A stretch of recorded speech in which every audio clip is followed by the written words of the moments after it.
You close your eyes. The room is dark. The house is quiet. And that is exactly when your brain decides it has something very important to tell you. It might be something you said 3 years ago, a conversation you need to have tomorrow, a worry that has no solution. Your brain pulls it all up like it has been waiting all day for this exact moment. Because it has. This is not a malfunction. This is one of the oldest systems inside you, running exactly as it was designed to run. Here is what almost no one tells you. Your brain does not slow down at night. It shifts. During the day, your attention is constantly pulled outward. Screens, conversations, tasks. But the moment you remove that flood, the internal signal gets louder. Not because more thoughts are arriving, but because the external noise drowning them out is gone. Psychologists call this the default mode network, a set of brain regions that activates when you are not focused on a task, when you are daydreaming, when you are lying in the dark trying to sleep. Matthew Walker, a neuroscientist at UC Berkeley, has documented something striking. This network does not turn off when you try to sleep. For many people, it becomes more active in the early stages of trying to fall asleep than it was during the day. Your brain interprets the quiet not as rest, but as an opening. Think about what your ancestors faced, not your grandparents. Go back tens of thousands of years further. Your ancestors slept outside, completely exposed to a world that actively wanted to eat them. Night was the most dangerous time. Predators moved in the dark. A sleeping human was a vulnerable human.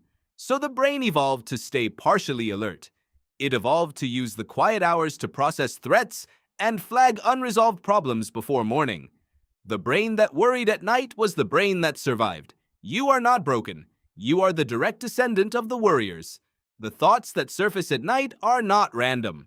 Research by Eddie Ben-Simon and Matthew Walker shows that sleep deprivation amplifies emotional reactivity. The amygdala, the brain's threat detection center, becomes far more reactive when you are sleep deprived. And what keeps you from sleep in the first place? Emotional thoughts? It is a loop. The worry keeps you awake. Being awake makes you more sensitive to worry. During the day, your prefrontal cortex pushes lower priority emotional material to the background. Not resolved, just deprioritized. Then night comes. Everything it was holding back starts to surface. The conversation you keep avoiding. The thing you said that sounded wrong the moment it left your mouth. Your brain is not torturing you. It is filing. But why does the brain choose the worst possible moment to surface your most uncomfortable thoughts? The answer is cognitive load. Your prefrontal cortex works hard all day managing social interactions, filtering responses, keeping you on task. It has no spare capacity to process emotional material. So it cues it, and night is when the queue finally empties. Harvard psychologist Daniel Wegner studied what he called the ironic process theory. When you actively try not to think about something, your brain monitors for that thought constantly in order to suppress it. The harder you try to stop thinking, the more present that thought becomes. Sander van der Linden at Cambridge calls this psychological distance. Your brain treats a presentation next Thursday as an immediate threat. The anxiety response does not distinguish between imagined futures and present danger. To your amygdala, the possibility of embarrassment feels the same as a predator in the dark. Research points to something called affect labeling.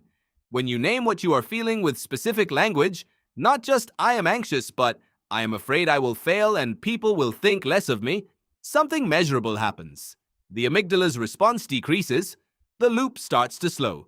Your ancient brain responds to the story more calmly than it responds to the raw feeling. The same network that loops your anxieties is also the network that generates your most creative insights. The thoughts that visit you at night are not always fears. Sometimes they are solutions. The mind at night is unconstrained in a way the daytime mind never is. Tonight, when the thoughts come, you have a choice.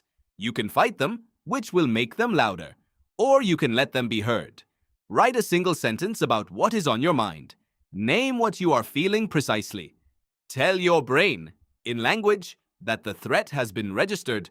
Your ancestors lay awake in the dark because the dark was dangerous. You lie awake because some part of you still believes it is. But you have something they did not. You understand what is happening. And the next time you close your eyes and your brain decides it has something very important to tell you, you will know what it is doing. And you will know exactly what to say back.